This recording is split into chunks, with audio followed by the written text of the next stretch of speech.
I was hearing Mother Parvati. I think she was saying something about different types of personalities. Srila Prabhupada. My observation is that different disciples of Srila Prabhupada, they represent different aspects of Srila Prabhupada's personality. It's not all one. So I guess I'm one of them.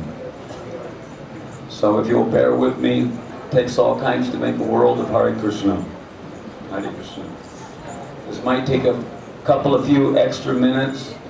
I hope that my holy God brothers don't get too angry at me. If you'll bear with me. There's two things required for successful spiritual life. One is a highly empowered, potent spiritual master, and the other is a receptive disciple. It takes a receptive disciple to actually grasp, understand, and accept the essence, the essential gift that the spiritual master is endeavoring with all of his potency to give us. If we're not receptive, or to the extent that we are receptive, let's put it that way, we will be able to understand and receive that gift. And to the extent that we receive that gift, to the extent we realize what we're receiving, to that extent we'll be able to give it. So ultimately, Srila Prabhupada has given us the holy name of Krishna. That is the main gift that Srila Prabhupada has given us. Sankirtan Dharma is the Mukhya Dharma of this age of Kali. So this Nam Sankirtan, that is the key which opens the treasure chest of Krishna's Guna, Rupa, and Leelas. And those who are chanting purely will understand clearly what I'm talking about. So here's a little something that I've written. This is actually an excerpt from a book that I was hoping to offer to Srila Prabhupada for his disappearance day, but unfortunately it got held up at the press, so it ain't happening. So I'm entitling this excerpt for today's reading as Serving Srila Prabhupada's Mission in His Wake. To hell with trying to secure a comfortable situation within this temporary world of shadowy afflictions. To hell with hoping for heavenly delights on earth, elevation to Swargalok, or residence on any of the highest planets within this cosmos. To hell with the achievement of mystic perfections.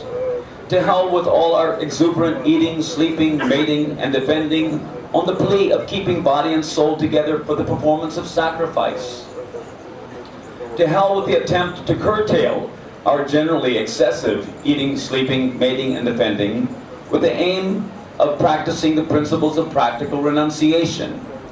To hell with undergoing severe penances and austerities for the sake of self-realization and God consciousness. To hell with the achievement of the 5 kinds of liberation. To hell with the attainment of Vaikuntha Loka in the eternal kingdom of God. To hell with having been born on earth as some kind of dull-headed humanoid in this most glorious age of Kali, in which Lord Chaitanya has appeared to make self-realization easy by inaugurating the Sankirtan movement of the holy name. To hell with conceitedly boasting of our descent from a most venerable disciplic succession of eternally perfect Gaudiya Vaishnavacharyas. To hell with exploiting the prestige of sitting at the feet of such a topmost Rasik Vaishnava as His Divine Grace A.C. Bhaktivedanta Swami Prabhupada, or any other for that matter. To hell with strictly following the principles of Varnashram Dharma. That is for the Kanishta Adhikaris having meager pure devotional Shraddha. To hell with playing mommy and daddy in the material world. To hell with our having opened hundreds of temples, restaurants, and farm communities with the aim of delivering all the fallen conditioned souls in the universe from the cycle of repeated birth and death. Now, it may sound strange to you. Bear with me, please. To hell with animal husbandry. To hell with following from A to Z all the damn rules and regulations of the International Society for Rules and Regulations. To hell with trying to become a Hare Krishna clone. To hell with our having advanced, in quotes, through the fires of years upon years of ordeal in the almost intolerable association of blundering neophytes. To hell with attempting to express our love for Guru and Krishna in terms of endlessly bearing the brunt of relentless institutional strife. To hell with towing the party line. To hell with the institutionalism of the institutionalist. To hell with religio-institutional corporatocracy. To hell with trying to reconcile ourselves to the neoteric drift of a movement's hand-picked leadership. To hell with being a Hare Krishna yes man. To hell with all the superficial role modeling. To hell with our profiling as advanced devotees when we know damn well we're not. To hell with palming off self-affected, spiritually gutless, macho Kali Yuga so-called heroism as inspirational, devotional dignity. Real heroism aims exclusively to conquer the heart of Krishna. To hell with grappling for socio-religious eminence. To hell with the institutional rubber stamping of Sampradayic supermen. To hell with the necessary evil of poorly organized religion. To hell with all the meetings, resolutions, revolutions, dissolutions, and no solutions ad infinitum. To hell with the ever-abounding, all-entangling crisis mismanagement syndrome. What could be expected of an institution that currently runs rather like a decapitated donkey? You'll understand what I'm talking about if you've had any experience. To hell with our having supposedly heard and regurgitated hundreds and thousands of Bhagavatam classes, dutifully attended thousands and millions of Mangalartik and Guru Puja Kirtans, and perfunctorily chanted millions and billions of rounds of Mahamantra Japa, Shnik Shnik Ram Ram.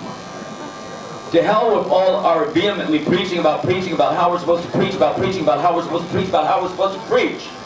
What are we preachers supposed to be preaching about? To what extent have we actually understood? To hell with the profiteering of the cash-covetous business brain mongers of transcendental knowledge. To hell with the Hindu-Bindu Society for Currency, Krishna consciousness. I say to hell with milking the Hindu cash cow. To hell with the cost-effective, vogue-wise Hare Krishna phobia. To hell with the painfully put-on Sankirtan smile. To hell with it. Like infatuated children, avidly engrossed in the perpetual pastime of competitively collecting rare and unusual coinage, we accumulate the hundreds and thousands of unqualified neophyte disciples under the pretext of perpetuating the Sampradaya. I say to hell with it. To hell with, on the plea of concern for others, becoming so blunderingly bogged down with all the petty little problems of the hundred